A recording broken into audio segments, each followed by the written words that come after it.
G'day, and I'm here with the team from Espresso Company Australia.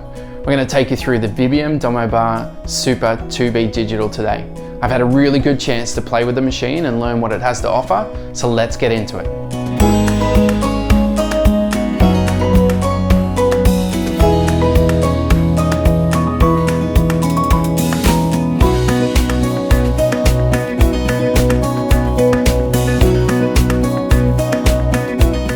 First, let me introduce you to the machine. The look and the feel of this machine is really nice. All the parts are ergonomically pleasing and quite comfortable. Now, the Domobar range has these removable sides that you can use for customization. They're also really easy to take off and put back on if you want to clean the machine. If you want to be super pro, and I mean, let's face it, you've just bought this dual boiler coffee machine and you want to show it off to your friends, you can actually plumb it in. But if you can't do that at home, you can also use the inbuilt tank, and it has an automatic cutoff, and the screen will also let you know when the tank is empty. If you're like me and you wander straight out of bed to the espresso machine in the morning, you can program the machine to switch on and off automatically. Now you can do this through one of the 2B's main features, and that is the LCD touchscreen. Now, this is where you can manipulate all of the settings in the coffee machine. The simple ones like the on and off, or the temperature. You can also manipulate the pressure profiling, and that's what we're here really to speak about today. Now, I'm not going to dwell too much on the simple use of this coffee machine. Just like any espresso machine, you can make the grind finer to slow the extraction down or coarser to speed it up. But this isn't just your standard coffee machine. This coffee machine has superpowers, and that's what I'm here for today. That's what I'm going to take you through. Now, if you've stumbled across this video and you're wondering what pressure profiling is, let me explain it to you. Now, a standard coffee machine will brew coffee with a manual pump, which will be regulated at a certain amount of bar, and we call it 6 bar, up to 9 bar, even more sometimes. But this isn't a standard machine. This has a variable pump, so you can take it from 3 bar to 4 bar to 6 bar to 9 bar, back to 4 bar, whatever you want. Now, doesn't this complicate things? Yeah, sure, it does. But the desire to complicate things comes from some really old school mentality in espresso. Now, back in the day, before we had electronics controlling pumps, we had machines that had a piston. Now, the piston allowed you to fill a chamber with water first, which would then gently travel through the coffee. And when you let go of the piston, the spring would actually push water down through the coffee and create a really nice, even extraction, and it would taper off towards the end. Now, of course, it can make it really hard to maintain consistency, but on the 2B, you've got the ability to set profiles through the screen so that you can maintain consistency, find an extraction you really like, and do it again and again and again. Now, I would say, without a little bit of knowledge, don't even bother. You can use this machine just like any standard machine at 6 bar or 9 bar of pressure, whatever you like. But if you stick around in this video and you want to learn a little bit more about pressure profiling, you can get right into it. But if you want to fast forward to the end to my latest hot tip of how to brew that coffee, feel free. Now, when I use a pressure profiling machine, I normally stick to 3 or 4 stages. This machine has up to 7 different set points, so you can go as far as you want. That means you've got 7 points that you can improve the coffee, but also 7 points that you could maybe make the coffee taste bad.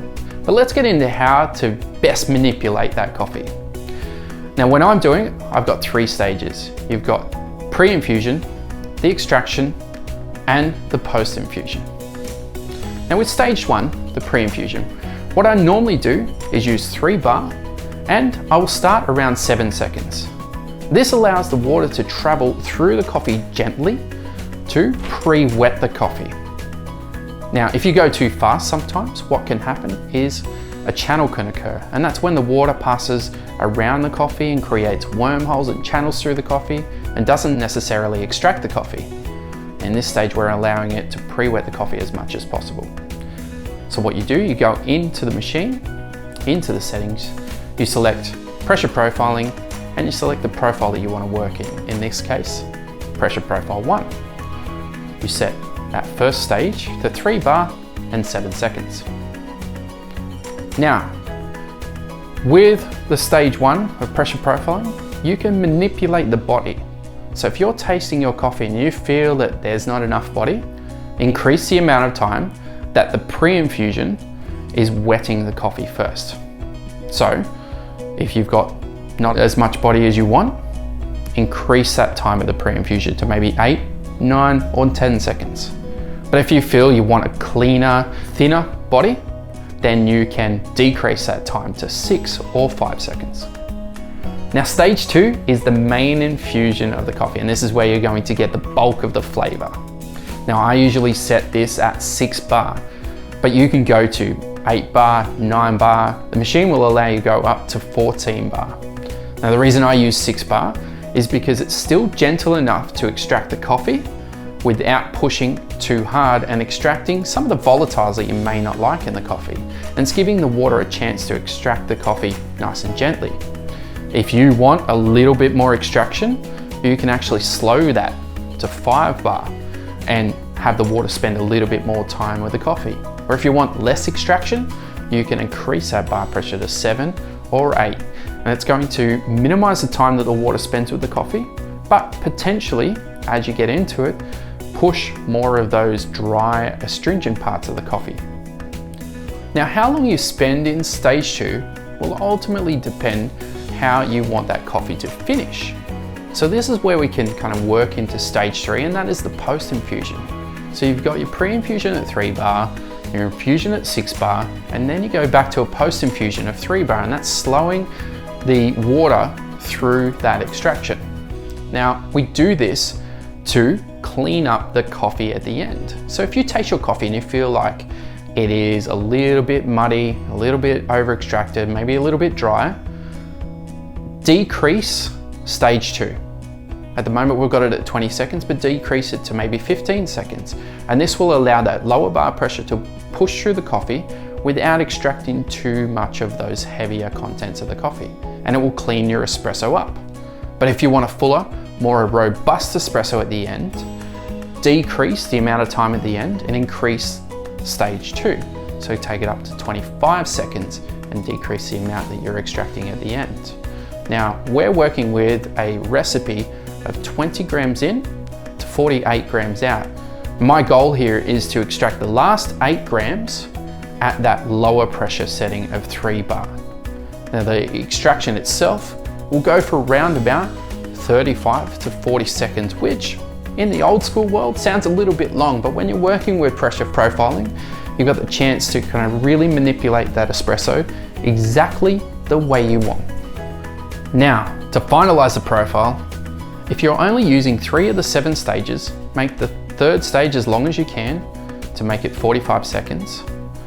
Then tick, take the next stage down to 0 bar pressure and the next one after that, and tick through until you've manipulated that pressure profile the way you want it. Now you can save that profile, hit the home button and go back to the main screen. And now we get to try the best bit, and that's actually tasting the coffee. So let's extract this coffee. Now, you're back in the home screen and you're ready to brew. The moment you pull up the lever, you're going to see the screen pop up and actually show you what's going on. So the yellow bars that come across is actually graphing that pressure profiling. So you'll see it sit at 3 bar. Then after 7 seconds, you'll see those yellow bars go up to 6 bar. After that 15 seconds or 20 seconds has passed, then it'll go back to 3 bar or whatever you've set it at. But you can also set when this machine is going to warn you that the extraction has gone too long, and that is in the count up feature on the machine.